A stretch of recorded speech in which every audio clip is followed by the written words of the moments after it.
الذين اصطفى والصلاة والسلام على من لا نبي بعده ولا رسول بعده أما بعد فأعوذ بالله من الشيطان الرجيم بسم الله الرحمن الرحيم قال الله تبارك وتعالى في القرآن الكريم أولئك على هدى من ربهم وأولئك هم المفلحون صدق الله العظيم. معزز سامعین، محترم حاضرین، ابھی آپ کے سامنے قرآن کریم سے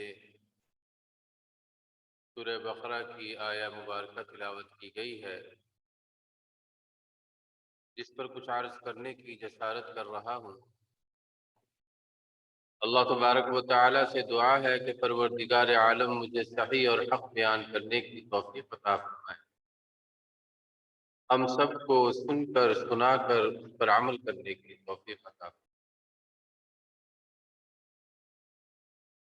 جیسا کہ گزشتہ درس میں یہ بات عرض کی جا چکی ہے اور ماقبل کی آیات کے ترجمہ اور تشریح میں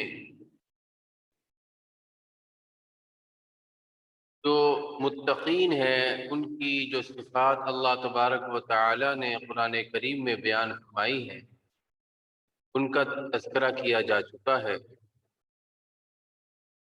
جن کے بارے میں اللہ تبارک و تعالی ارشاد فرماتے ہیں الذین یؤمنون بالغیب،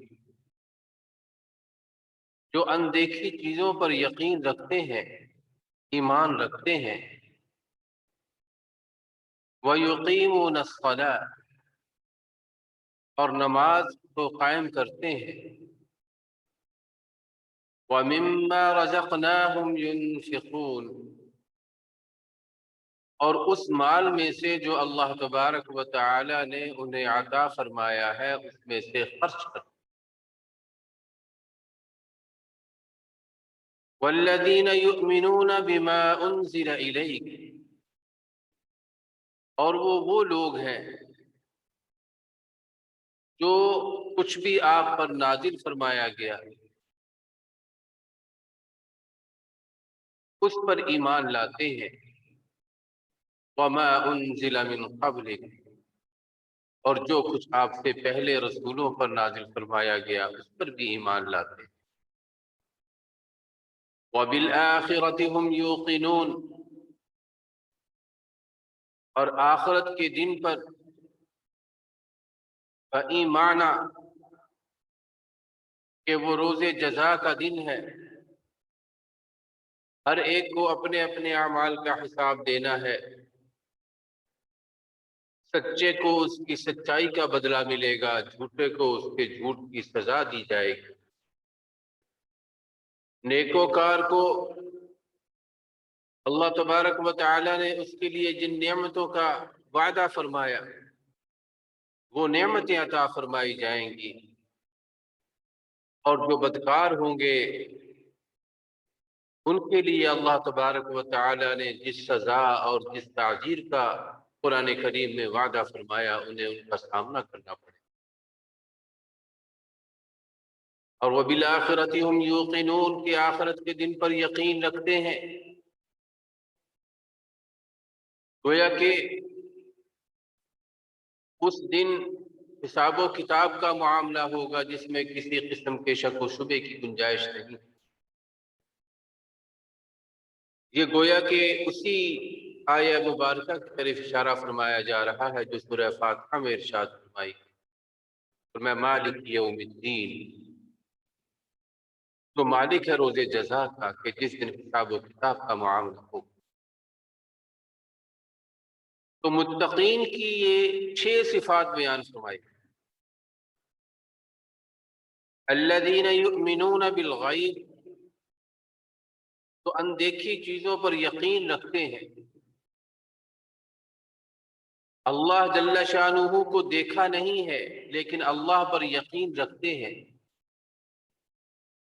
جنت کو دیکھا نہیں لیکن جنت پر یقین رکھتے ہیں۔ جہنم کو دیکھا نہیں لیکن جہنم پر یقین رکھتے ہیں۔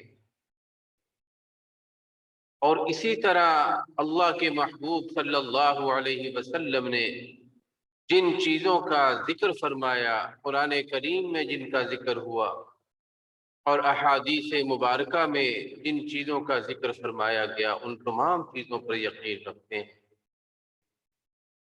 آج کے دور میں 1400 سال پہلے جو باتیں کہی گئیں، جو قرآن کریم نازل فرمایا گیا، اس پر یقین رکھتے ہیں، اور اس بات پر بھی یقین رکھتے ہیں کہ رات کے کچھ حصے میں اللہ تبارک و تعالی نے پلک جھپکتے میں اپنے محبوب صلی اللہ علیہ وسلم کو مسجد حرام سے مسجد اقصی تک کا سفر کروایا۔ تمام انبیاء کرام علیہم الصلاۃ والسلام کو وہاں جمع فرمایا گیا، اور نبی اکرم صلی اللہ علیہ وسلم نے ان کی امامت فرمائی،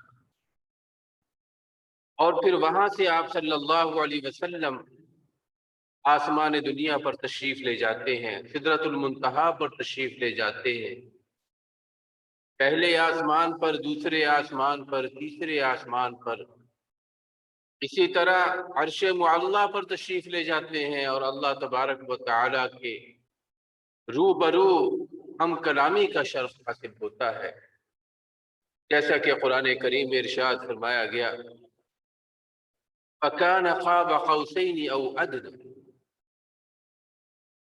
کہ آپس میں بہت تھوڑا سا فاصلہ رہتا ہے۔ تو الذین یؤمنون بالغیب، کہ نبی کریم صلی اللہ علیہ وسلم نے جو ارشاد فرمایا کہ مرنے کے بعد ایک نئی زندگی کی ابتدا ہوتی ہے، قبر، پھر حشر، پھر جنت اور دوزخ، پھر وہاں کے احوال، وہاں کی ہولناکیاں، قیامت کے برپا ہونے کے معاملات، یہ تمام کی تمام چیزیں فرمایا کہ الذین یؤمنون بالغیب، جو ان چیزوں پر ایمان لانے والے، یہ متقین ہیں، جو اللہ سے ڈرنے والے۔ وَيُقِيمُونَ الصَّلَاةَ، اور نماز کو قائم کرنے والے، نماز کو پڑھنے والے ہیں، اس کی پابندی کرنے والے۔ اور نماز کا قائم کرنا یا اس کو ادا کرنا محض یہ نہیں ہے کہ نہ صرف یہ کہ اسے اپنے وقت میں ادا کیا جائے، بلکہ یہ بھی ہے کہ جو اس کا تقاضا ہے، اس تقاضے کے مطابق اسے ادا کیا جائے، اس کی روح کے ساتھ اسے ادا کیا جائے، اس میں جس خشوع و خضوع کی ضرورت ہے، جس استحضار کی ضرورت ہے، اس استحضار کے ساتھ انسان نماز کو ادا کرنے والا بنے۔ اور وہ استحضار کیا ہے؟ میں کہ جب انسان تکبیر تحریمہ کہتا ہے، اللہ اکبر کہتا ہے، تو اسے تکبیر تحریمہ کہا ہی اس لیے جاتا ہے کہ پھر انسان تحریمہ حرام سے، اور حرام کے معنی یہ ہے کہ وہ چیزیں جو پہلے انسان کے لیے حلال تھی اب وہ حرام ہو گئی۔ جب نماز کے اندر داخل ہو گیا تو دنیا سے اس کا تعلق ختم ہو جاتا۔ پہلے وہ گفتگو کر سکتا تھا، کھا سکتا تھا، پی سکتا تھا، چل سکتا تھا، ادھر ادھر دیکھ سکتا تھا، لیکن فرمایا کہ جب نماز کے اندر داخل ہو گیا، جب اللہ اکبر کہہ دیا، تکبیر تحریمہ کہہ دی، تو اب یہ تمام چیزوں سے لا تعلق ہے۔ اور یہی وہ کیفیت ہے جب انسان نماز کے اندر داخل ہو اور وہ یہ محسوس کرے کہ دنیا و ما فیہا سے اس کا تعلق ختم ہو گیا، ہر چیز سے اس کا تعلق ختم ہو گیا، تو فرمایا کہ وہ گویا کہ اس کی روح کے مطابق نماز کو ادا کرے۔ اور بہت سے واقعات بھرے پڑے ہیں، تاریخ کی کتابوں میں بھی اور احادیث میں بھی آتا ہے۔ میں کہ غزوہ کے موقع پر ایک صحابی پہرے پر مامور تھے، نماز کا وقت ہوا تو نماز کی ادائیگی کے لیے کھڑے ہو گئے، نماز ادا فرما رہے ہیں، اور نماز ادا فرماتے ہوئے فرمایا کہ ان کے انہماک کا یہ عالم تھا کہ دشمن کا تیر سینے میں پیوست ہو گیا، لیکن انہیں اس کی خبر نہیں ہوئی۔ اور یہ وہ کیفیت ہے جس کے بارے میں نبی کریم صلی اللہ علیہ وسلم سے جب سوال کیا گیا، صحابہ کرام رضوان اللہ تعالی علیہم اجمعین نے عرض کیا، یا رسول اللہ صلی اللہ علیہ وسلم مل احسان، احسان کیا ہے؟ تو آپ صلی اللہ علیہ وسلم ارشاد فرماتے ہیں، الاحسان ان تعبد اللہ کانک تراه۔ میں کہ احسان یہ ہے کہ جب تم عبادت کرو، ان تعبد اللہ کانک تراه، تو گویا کہ ایسے عبادت کرو جیسے تم اللہ جل شانہ کو دیکھو۔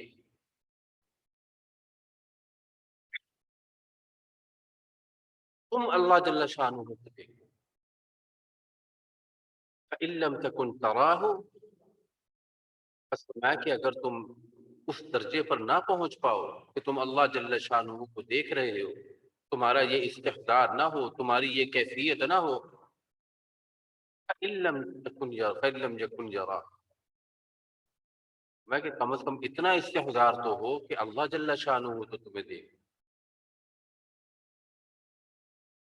فإن لم تكن تراه فإنه يراك، بس اگر تم اللہ جل شانہ کو نہیں دیکھ پا رہے تو پھر یہ یقین رکھو کہ پروردگار عالم تمہیں دیکھ رہے ہیں۔ اور یہ ایمان کا ادنا درجہ ہے۔ اعلیٰ درجہ یہ ہے کہ تم اللہ جل شانہ کو دیکھ رہے ہو۔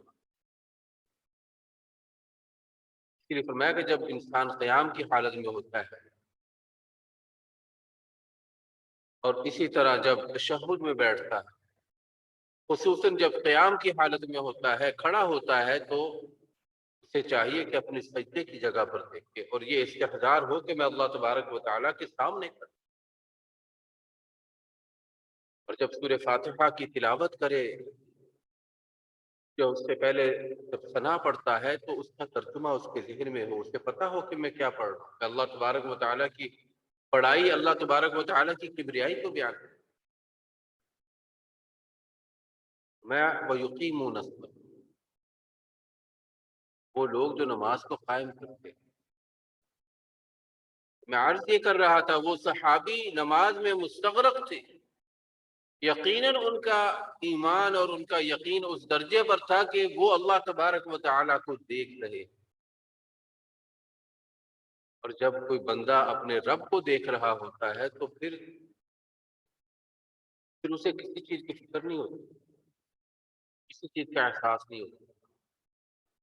ہمارے بزرگوں کے بہت سے واقعات ہیں کہ نماز پڑھ رہے ہیں، بچھو نے ڈنگ مار دیا یا کسی چیز نے کاٹ لیا، زہریلی چیز نے، لیکن اس تک نہیں کہ ان کی توجہ جو ہے وہ اللہ تبارک و تعالیٰ کی توجہ الی اللہ ہے۔ تو مجھے اور آپ کو اپنی توجہ کو بڑھانا ہے، اس میں ترقی کی طرف جانا ہے۔ ہم تو نماز پڑھتے ہیں ایک فارمیلٹی کے طور پر، جیسے وہ قرآن کریم میں اللہ تبارک و تعالیٰ ارشاد فرماتے ہیں، ان المنافقین یخادعون اللہ وهو خادعهم، میں کہ یہ جو منافقین ہیں، یخادعون اللہ، وہ اللہ تبارک و تعالیٰ کو دھوکہ دیتے ہیں، وهو خادعهم، لیکن انہیں نہیں پتا کہ اللہ تبارک و تعالیٰ بھی انہیں دھوکہ دے رہے ہیں۔ اور کیسے دھوکہ دیتے ہیں؟ فَإِذَا قَامُوا إِلَى الصَّلَاةِ قَامُوا كُسَالَىٰ، جب وہ نماز کے لیے کھڑے ہوتے ہیں تو سستوں کی طرح کھڑے ہوتے ہیں، جیسے مرتے ہوئے نہیں، آدمی مرتا کیا نہ کرتا، مجبوراً توہن کرہن، دل نہیں چاہ رہا ہوتا، لیکن بس کہتا ہے کہ وہ چار دفعہ سر مار لوں گے۔ تاکہ اتمام حجت ہو جائے کہ میں نے نماز پڑھی. یراؤون الناس ولا یذکرون اللہ الا قلیلا. آج ہمارا حال بھی تقریباً ویسا ہی ہے کہ ہم مشابہ ہو گئے منافقین. نماز تو ہم پڑھتے ہیں لیکن نماز میں وہ اہتمام نہیں، وہ خشوع و خضوع نہیں. میں الذین یؤمنون بالغیب ویقیمون الصلاۃ ومما رزقناہم ينفقون. کہ میں اپنی میموری کو ریکال کر رہا ہوں. اصل بات یہ ہے کہ میں اور آپ ساری زندگی ڈرتے رہتے ہیں اس بات سے کہ ہم نے مرنا ہے اور ہمارے اعمال کیسے ہیں، آگے جا کر ہمارے ساتھ کیا معاملہ ہوگا. لیکن فرمایا کہ اللہ جل شانہ تو اپنے بندوں کے ساتھ ماں سے 70 گنا زیادہ پیار، 70 گنا زیادہ محبت فرماتا. تو ایسا کیوں کر ممکن ہے کہ اللہ تبارک و تعالی اپنے بندے کو جہنم کی آگ میں جلائے؟ تو بات اصل میں یہ ہے کہ ہم ایک دوسرے کو ڈراتے رہتے ہیں لیکن میرے اور آپ کے دل میں اللہ اور اس کے محبوب صلی اللہ علیہ وسلم کی محبت پیدا نہیں ہوتی. بہت کم لوگ ایسے ہوں گے. سیدنا بلال رضی اللہ تعالی عنہ کا واقعہ یاد آتا ہے. میں کہ جب آپ کی وفات کا وقت قریب آیا تو آپ کی اہلیہ کے منہ سے یہ کلمات نکلے، واہ حربا، ہائے میری مصیبت، ہائے میری مصیبت. سیدنا بلال رضی اللہ تعالی عنہ کی کیفیت کو دیکھنے کے بعد، بیماری کی شدت کو دیکھنے کے بعد، جب ان کو موت کی طرف جاتا ہوا دیکھا تو ان کی زبان سے یہ کلمہ نکلا. سیدنا بلال رضی اللہ تعالی عنہ ارشاد فرماتے ہیں، فرمایا کہ آپ نے یہ جملہ کیوں کہا، واہ حربا کیوں کہا، آپ نے واہ قربا کیوں نہیں کہا کہ ہائے میری خوش نصیبی، ہائے میری خوش نصیبی، ہائے میرے لیے خوشی کا مقام، راحت کا مقام. اس لیے کہ آج میں جاؤں گا اپنے محبوب پیغمبر حضرت محمد مصطفیٰ صلی اللہ تعالی علیہ وسلم سے ملاقات کروں گا اور اللہ تبارک و تعالی کی ملاقات بھی مجھے نصیب. تو موت سے خوف ہے، ڈر ہے، لیکن یہ محبت نہیں ہے.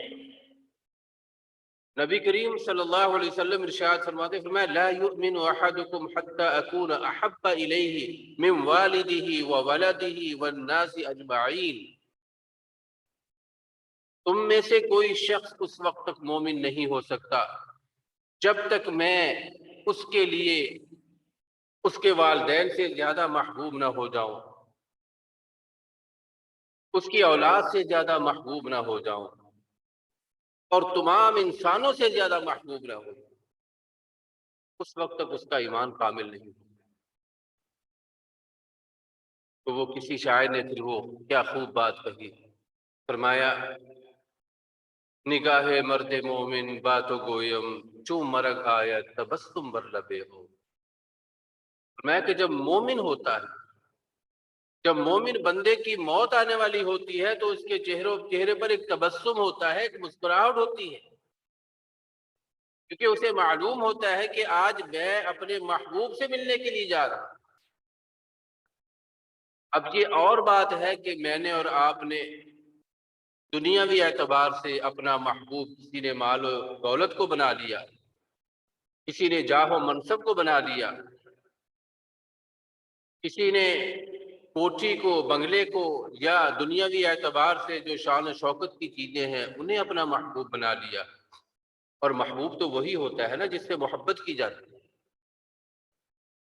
ساری زندگی ہم اس چکر میں لگے رہتے ہیں کہ اگر ایک بنگلہ ہے دوسرا بنا لیں، دوسرا ہے تیسرا بنا لیں، ایک گاڑی ہے دوسری بنا لیں، دوسری ہے تیسری بنا لیں، یہ نچلے ماڈل کی ہے ذرا اوپر والے ماڈل کی لے لیں. مطلب ہماری لالچ اور طمع تو کبھی بھی ختم نہیں ہوتی، لیکن ہم نے اس کو اپنا مقصود بنا لیا، اپنی زندگی کا مقصد بنا لیا. ہماری غرض و غایت یہ ہے کہ دنیاوی اعتبار سے ہم ہر طرح سے بہترین نظر آئیں، رہن سہن کے اعتبار سے بھی، لباس کے اعتبار سے بھی، معاشرے میں ہمارا ایک نمایاں مقام بھی ہو۔ لیکن یہ وہ جگہ ہے جہاں پر ہم نے کچھ وقت 30 سال، 40 سال، 50 سال، 60 سال، 100 سال، سیدنا نوح علیہ السلام نے 950 سال تک تو تبلیغ فرمائی، 950 سال تک۔ پھر آپ کی عمر کیا ہو؟ چلے گئے دنیا میں۔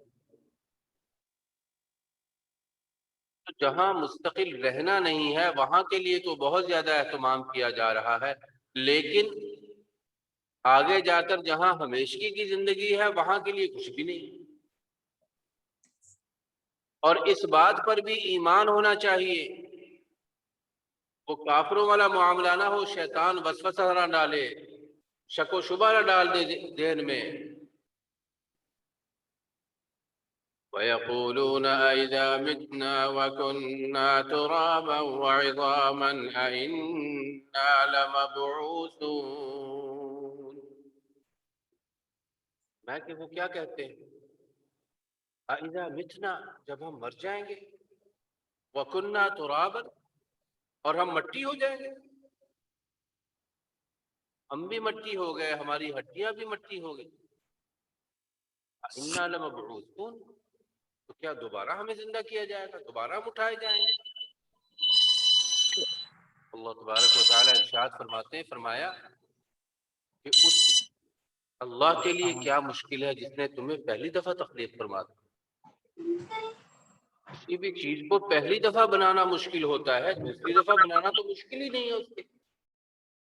جب ایک نمونہ آ گیا سامنے تو ایک انسان بھی ہو، اگر اس نے کسی چیز کی تخلیق کر دی، کوئی ایک گاڑی بنا لی، اب اس گاڑی کو دیکھ کے اس کو پھر مزید بہتر سے بہتر بنانے کی کوشش کرتا، لیکن میرے اللہ فرماتے ہیں لَقَدْ خَلَقْنَا الْإِنسَانَ فِي أَحْسَنِ تَقْوِيمٍ، کہ میں نے انسان کو بہترین سانچے میں ڈالا۔ میں عرض یہ کر رہا ہوں کہ میرا اور آپ کا یقین اس بات پر ہو، اصل میں یقین ہے نہیں،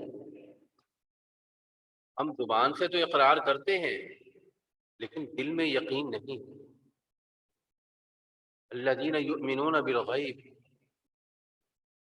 یہ یقین جب انسان کا پختہ ہوتا ہے تو پھر اس بات پر بھی اس کا یقین ہوتا ہے کہ مرنے کے بعد میں نے اٹھنا ہے، اور یہ کیفیت اس وقت پیدا ہوتی ہے جب انسان کی زبان اور انسان کے دل میں آپس میں مطابقت ہو جاتی ہے۔ ایک شخص زبان سے کچھ کہتا ہے لیکن اس کا دل جو ہے اس کے ساتھ نہیں، میں کہ یہ وہ شخص ہے ان المنافقین فی الدرک الاسفل من النار، یہ منافقت کی علامت۔ زبان سے میں آپ کو بہت اچھا کہہ رہا ہوں، دل میں آپ کے لیے بغض ہے، کینہ ہے، حسد ہے، میں کہ یہ منافقین کی علامت ہے۔ اور حدیث پاک میں آتا ہے من تشبہ بقوم فہو منہم، جس نے جس کی مشابہت اختیار کی وہ انہی میں سے۔ اور فرمایا دوسری جگہ ایک شخص جو ہے وہ جانتا تو ہے، فرمایا یعرفونہ کما یعرفون ابناءہم، دل اس بات کو مان رہا ہے۔ اللہ تعالیٰ قرآن پاک میں ارشاد فرما رہے ہیں یعرفونہ کما یعرفون ابناءہم، وہ ایسے جانتے ہیں کما یعرفون ابناءہم، جیسے اپنے بچوں کو جانتے ہیں۔ بات سمجھ رہے ہیں؟ مطلب ان کو پتہ ہے، یقین ہے، دل سے مانتے لیکن وہ اقرار نہیں کرتے۔ اور ایمان جو ہے اقرار باللسان و تصدیق بالقلب، ایمان نام ہے زبان سے اقرار کرنے کا اور دل سے تصدیق کرنے کا، سمجھ رہے ہیں؟ جب تک دل اور زبان کے ساتھ مطابقت نہیں ہوگی آپس میں، گویا کہ دوسرے معنوں میں ہم یہ کہہ سکتے ہیں کہ جب تک انسان کا ظاہر اور اس کا باطن آپس میں ایک جیسا نہیں ہوگا تو اس وقت تک یہ ایمان بالغیب کی کیفیت اس کے اندر پیدا نہیں ہو سکتی۔ اور یہی وجہ ہے کہ ہم مرنے سے ڈرتے ہیں اور ہم دنیا کو چھوڑ کر جانا نہیں چاہتے، کہ ہمیں یقین ہی نہیں ہے کہ ہم نے مرنے کے بعد اللہ جل شانہ سے ملاقات کرنی ہے۔ اور اللہ کے نبی صلی اللہ علیہ وسلم جب شفاعت کا معاملہ فرمائیں گے تو حوض کوثر پر اپنے ہاتھوں سے بھی کسی کو حوض کوثر پلائیں گے، وہاں کا پانی پلائیں گے، حوض کوثر۔ یقین نہیں ہے، یقین پیدا کرنا یؤمنون بالغیب۔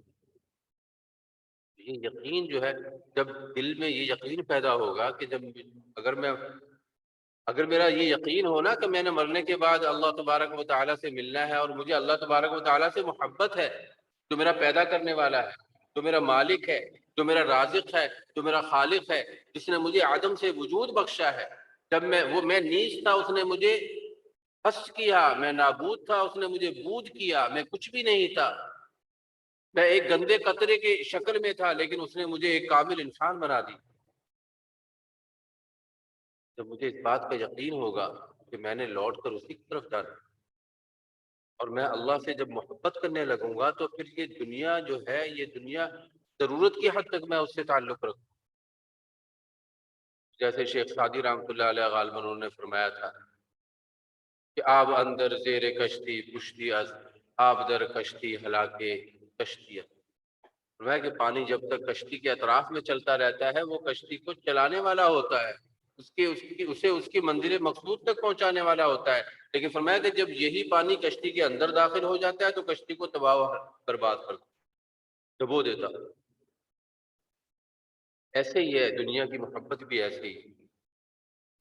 جب تک وہ دل کے ارد گرد رہتی ہے نا ضروریات کی حد تک، اس وقت تک تو انسان کو چلاتی رہتی ہے، لیکن جب یہ محبت انسان کے دل میں پیدا ہو جاتی ہے تو انسان کو تباہ و برباد۔ دل میں ایک وقت میں یا اللہ کی محبت رہ سکتی ہے یا دنیا کی۔ اب یہ فیصلہ تو میں نے اور آپ نے کرنا ہے۔ الذین یؤمنون بالغیب ویقیمون الصلاۃ ومما رزقناہم ينفقون۔ اب یہ تینوں صفات ہیں اور ان تینوں صفات کی یہ صفات تقاضا کرتی ہیں کہ جو ان کی ضروریات ہے اس کے مطابق جب تک ان کو ادا نہ کیا جائے گا، اس وقت تک جب تک وہ کیفیت انسان کے اندر پیدا نہ ہوگی، اس وقت تک انسان کا معاملہ کامل نہیں ہو سکتا۔ اقامت الصلاۃ ومما رزقناہم ينفقون، یعنی جب ہم اللہ کی راہ میں خرچ کرتے ہیں تو وہ بھی پھر ہمارا دل جو ہے ریاکاری سے پاک ہونا چاہیے۔ اور حدیث پاک میں تو آتا ہے کہ جب آپ خرچ کرو تو داہنے ہاتھ سے خرچ کرو تو بائیں ہاتھ کو پتہ نہ چلے۔ تو میں کہ اخلاص سے اللہ کی رضا کے لیے خرچ کیا ہوا ایک دانہ جو ہے وہ احد پہاڑ اگر سونے کا بھی ہو جائے تو اس کے برابر بھی نہیں ہوتا، وہ احد پہاڑ اس کے برابر نہیں ہوتا۔ اصل بات ہے اللہ کی رضا، لیکن یہ یقین پیدا ہونا چاہیے کہ سب کچھ کرنے والی ذات میرے اللہ کے مع سوا کوئی نہیں، وہی ہمارا حاجت روا بھی ہے، وہی ہمارا مشکل کشا بھی ہے، وہی ہمیں پریشانیوں سے نکالنے والا بھی ہے۔ وقتی طور پر مصیبتیں آئیں گی، پریشانیاں آئیں گی، بسا اوقات کسی پر سزا کے طور پر آتے ہیں، بسا اوقات کسی پر آزمائش کے طور پر بھی آتے ہیں، اور یہ تو پروردگار عالم نے ارشاد فرما دیا وَلَنَبْلُوَنَّكُمْ بِشَيْءٍ مِّنَ الْخَوْفِ، البتہ ہم آپ کو آزمائیں گے، آزمائش میں ڈالیں گے، بِشَيْءٍ مِّنَ الْخَوْفِ، کہ کہیں آپ کو خوف میں ڈال دیں گے، خوف میں مبتلا کر دیں گے، والجوع، اور کہیں بھوک سے آپ کا امتحان لیں گے، بھوک میں مبتلا کر دیں گے،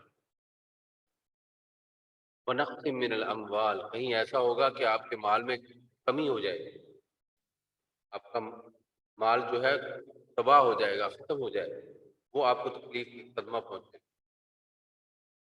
والانفسی، کہیں ایسا بھی ہوگا کہ آپ سے آپ جانیں ہیں وہ لے لی جائیں گی، والثمرات، اور کبھی ایسا ہوگا کہ جو پھول ہے، جو پھل ہے، مثلا کسی کے باغات ہیں اس میں لگے ہوئے ہیں، اس پر کوئی آندھی آ گئی، کوئی ایسا طوفان آ گیا، کوئی ایسی مشکل آ گئی، وہ ختم ہو گئی۔ ابھی آپ نے دیکھا پچھلی بارشوں میں کیا سب خس و خاشاک کی طرح بہہ گیا، یعنی جو فصلیں مضبوط سمجھی جاتی تھی، گنے کی فصل جو تھی، اس کو بھی اس نے تہو بالا کر دیا، ختم کر دیا، اور بہت کم لوگ ہیں جن کا شاید کچھ حصہ بچا۔ وَنَقْصٍ مِّنَ الْأَمْوَالِ وَالْأَنفُسِ وَالثَّمَرَاتِ، لیکن آگے اللہ تبارک و تعالیٰ ارشاد فرمائے وَبَشِّرِ الصَّابِرِينَ، بشارت ہے صبر کرنے والوں کو، جو تکلیفوں پر صبر کرتے ہیں۔ اگر خوف ہے تو اللہ کی طرف رجوع کرتے، صبر یہی ہے، رجوع اللہ، رجوع الی اللہ، توجہ الی اللہ، اللہ تبارک و تعالیٰ کی طرف توجہ کرنا، یہی صبر ہے۔ اگر بھوک پیاس کی حالت ہے تو اللہ کا اس پر بھی شکر ادا کرنا کہ یا اللہ تیرا شکر ہے، تو نے جس حال میں بھی رکھا ہے۔ وَنَقْصٍ مِّنَ الْأَمْوَالِ، یعنی انسان کی کوئی بھی حالت ہے، کوئی بھی کیفیت ہے، جزا فضا کا معاملہ، کیونکہ اس کی کوئی حیثیت نہیں ہے، وہ نہ اپنی مرضی سے اس دنیا میں آیا ہے اور نہ اس نے اپنی مرضی سے یہاں رہنا ہے، اللہ کے حکم سے آیا ہے، اور جب اللہ کا حکم ہوگا اس نے چلے جانا۔ ہم کتنے کتنے پروگرام بناتے رہتے ہیں، کتنے بڑے بڑے منصوبے بناتے رہتے ہیں، اور منصوبے ایسے ہوتے ہیں کہ شاید ہم نے مرنا ہی نہیں ہے، کبھی یہ ذہن میں بات ہی نہیں آئی، مرنے والا معاملہ ہی نہیں۔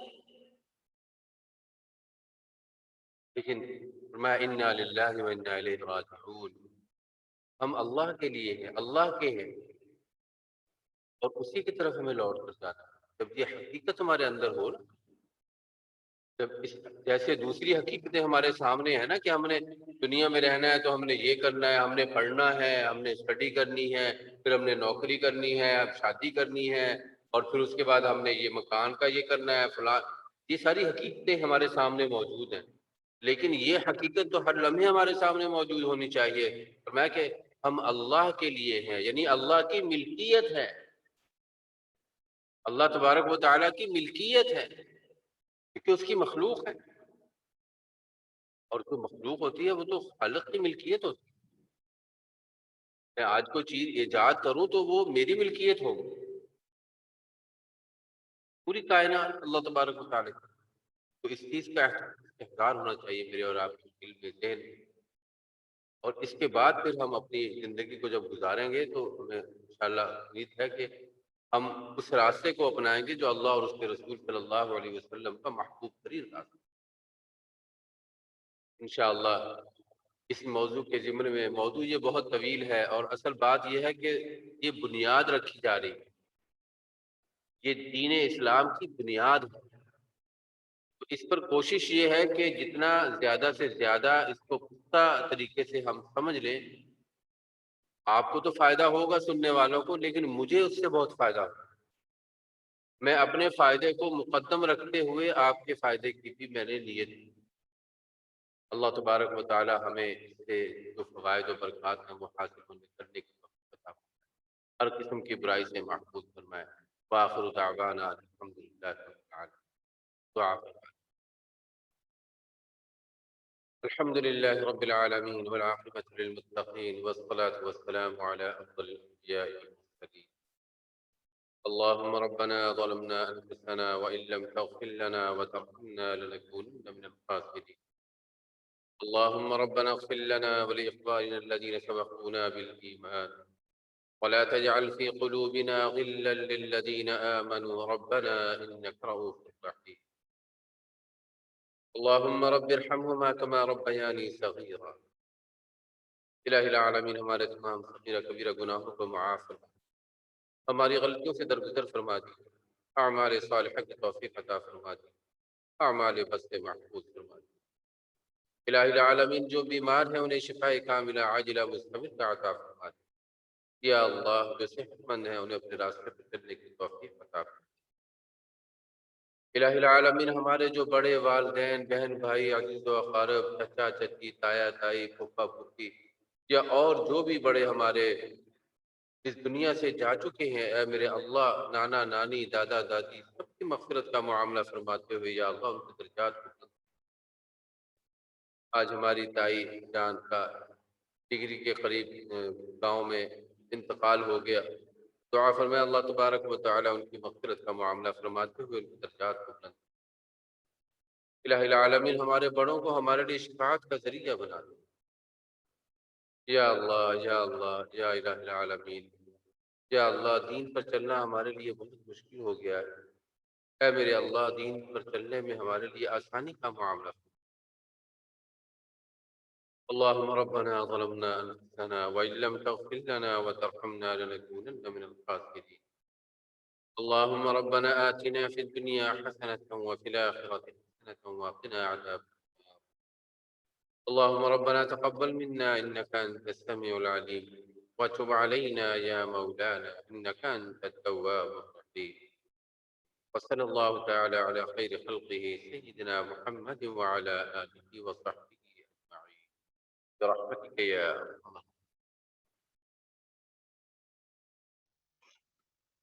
آمین۔ اللہ